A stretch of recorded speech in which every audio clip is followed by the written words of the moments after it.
Hello friends, अस्सलाम वालेकुम and welcome to reality TV. दोस्तों, मशहूर हॉरर फिल्म वेरोनिका 2017 में रिलीज हुई थी।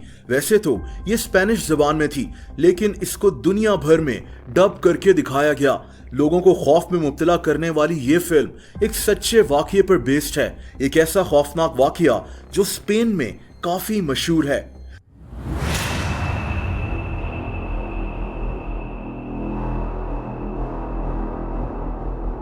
दोस्तों, ये कहानी एक लड़की की है जिसका नाम स्टेफानिया लजारो था। ये लड़की स्पेन के शहर मैड्रिड में रहती थी। इसकी उम्र सिर्फ 18 साल थी। ये 1991 की बात है, गर्मियों के दिन थे।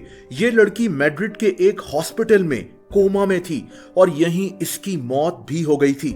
अजीब बात यह थी कि डॉक्टर्स को कुछ समझ में नहीं आया कि इस लड़की की मौत की असल वजह क्या थी। इन्होंने इसकी मौत की वजह को सडन एंड सस्पिशियस लिखा, यानी अचानक और मशकूक। डॉक्टर्स ये नहीं जानते थे कि स्टेफानिया नामी लड़की का ये केस पूरे स्पेन को खौफ में डाल देगा। दोस्तों, इस लड़की की मौत से 1 साल पहले मार्च 1990 में सब कुछ नॉर्मल था। स्टेफानिया एक कॉलेज में पढ़ती थी। इसकी बहन मारियानेला भी इसके साथ कॉलेज जाती थी। मार्च 1990 के एक दिन स्टेफानिया और इसके दोस्तों ने एक प्लान बनाया। दोस्तों, कहानी के मुताबिक इन लोगों ने ओईजी बोर्ड से खेलने का फैसला किया। ओईजी बोर्ड के बारे में मशहूर है कि इसके जरिए शयातीन को बुलाया जा सकता है। बहरहाल, कहानी के मुताबिक इन्होंने कॉलेज के एक क्लासरूम में इस बोर्ड को रखा और इसको इस्तेमाल करना शुरू हो गए।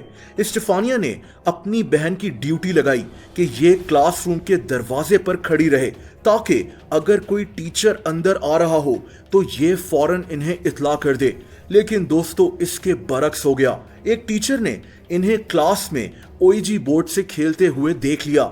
इस टीचर ने शदीद गुस्से में इनसे ये बोर्ड छीना और इसको उठाकर दीवार पर मार दिया। दोस्तों, वहां मौजूद हर इंसान ने यह देखा कि इस बोर्ड से धुआं निकलना शुरू हो गया। ये धुआं स्टेफानिया के मुंह के अंदर चला गया। दोस्तों, ये सारी कहानी बाद में पुलिस रिपोर्ट में भी लिखी गई थी। पुलिस ने ही इन सब के बयान रिकॉर्ड किए थे। खैर दोस्तों, धुएं वाली ये बात कोई समझ नहीं सका, लेकिन फिर कुछ अजीब होना शुरू हो गया। स्टेफानिया, जिसके मुंह में ये धुआं चला गया था, इसकी तबीयत खराब होना शुरू हो गई। इस लड़की को नींद नहीं आती थी। जब भी ये सोती थी तो इसको इंतहाई खौफनाक ख्वाब नजर आते थे और ये उठकर बैठ जाया करती थी। इसको ख्वाब में एक साया दिखाई देता था जो इसको अपनी तरफ बुला रहा होता था। लेकिन ये बात मजीद खराब होती गई। स्टेफानिया की फैमिली के मुताबिक इनको महसूस होने लगा कि इनके घर में इनके अलावा भी कोई रहना शुरू हो गया है। इनको घर में एक साया सा चलता हुआ दिखाई देता था। ये साया स्टेफानिया के पीछे पीछे चल रहा होता था।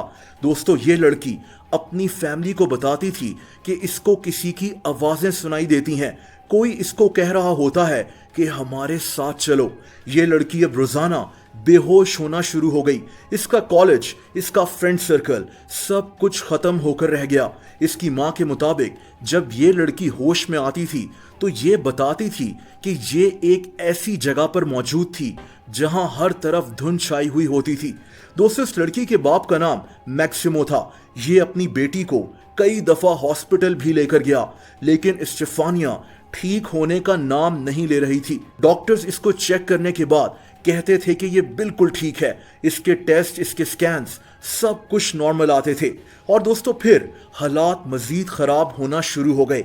इस फैमिली के मुताबिक अब इनके घर में चीजें खुद ब खुद अपनी जगह से नीचे गिर जाती थीं।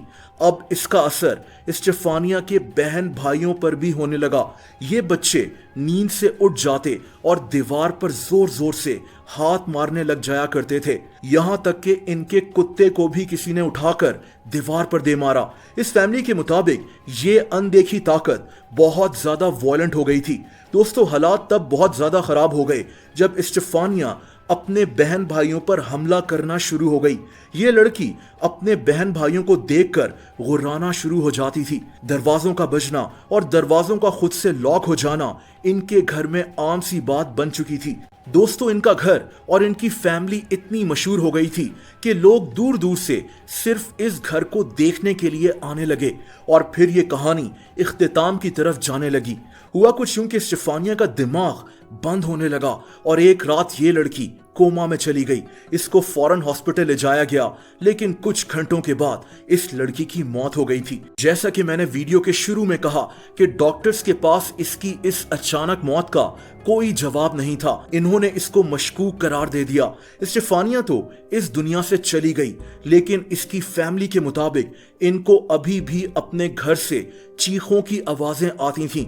एक दफा स्टेफानिया की तस्वीर जो बेड के साथ रखी होती थी उसमें अचानक आग लग गई। दोस्तों, ये तस्वीर जल चुकी थी। ये जो तस्वीर आप देख रहे हैं ये उसकी ओरिजिनल इमेज है। दोस्तों, 19 नवंबर 1992 को स्टेफानिया की मां ने रात के 2 बजे पुलिस को कॉल की। ये औरत चीख रही थी कि जल्दी हमारे घर आ जाओ क्योंकि यहां वो आ गया है।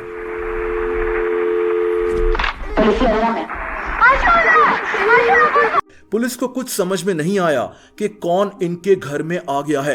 दोस्तों, 5 पुलिस ऑफिसर्स की एक टीम आधी रात को इनके घर पहुंच गई। इनके बच्चे घर के बाहर सर्द रात में शदीद बारिश के अंदर बैठे हुए थे। पुलिस घर के अंदर गई तो ये मियां बीवी बहुत डरे हुए थे। पुलिस के मुताबिक इन लोगों को भी इस घर से जोरदार आवाजें आ रही थीं, जैसे कोई दीवारों पर नॉक कर रहा हो। इस दौरान 2 पुलिस ऑफिसर्स पर एक अलमारी तक गिर गई और ये बाल बाल बच गए। दोस्तों, पुलिस के पास भी अब इसका कोई जवाब नहीं था। ये रिपोर्ट आप देख सकते हैं। ये वही रिपोर्ट है जो कुछ दिन के बाद पुलिस ने इनके घर जाने के बाद बनाई थी। इस तरह ये स्पेन का ऐसा पहला पैरानॉर्मल केस था जिसको पुलिस ने भी खुद रिपोर्ट किया था। दोस्तों, ये फैमिली तो ये घर छोड़ गई और बाद में इनकी तरफ से कोई नई बात सामने नहीं आई, लेकिन ये केस स्पेन में बहुत मशहूर हो गया। वेरोनिका फिल्म इसी केस के ऊपर बनाई गई है। दोस्तों, आप लोग मुझसे इंस्टाग्राम पर भी कनेक्ट कर सकते हैं। उसका लिंक नीचे डिस्क्रिप्शन में मौजूद है। वीडियो पसंद आई हो तो वीडियो को लाइक जरूर कर दें। ऐसी इंटरेस्टिंग वीडियोस देखने के लिए इस चैनल को सब्सक्राइब कर लें और बेल आइकन पर भी हिट कर दें ताकि इस चैनल की वीडियोस के नोटिफिकेशंस आपको मिलते रहें। अपना बहुत ज्यादा ख्याल रखें। अल्लाह हाफिज।